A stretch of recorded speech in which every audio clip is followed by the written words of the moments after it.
చూసినవానే ఇదంతా నీ వల్లంగానే. ఎప్పుడు తాగుడు అలవాట్లేని మీ అయ్య ఇప్పుడు తాగచ్చిండు. మీ అందరూ మోసాలు భరించలేక మీ అయ్య చస్తాడు. వాడిని వేసుకొని మీరందరూ సంతోషంగా బతుకులిగా.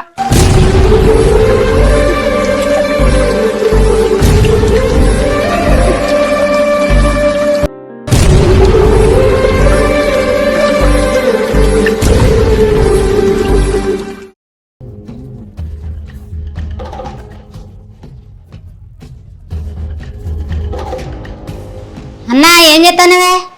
ఏం లే రాజా కూర్చో. కనకన్నా మన ఆయన నేను కష్టపడి 4 ఎకరాల భూమి సంపాదించినాం.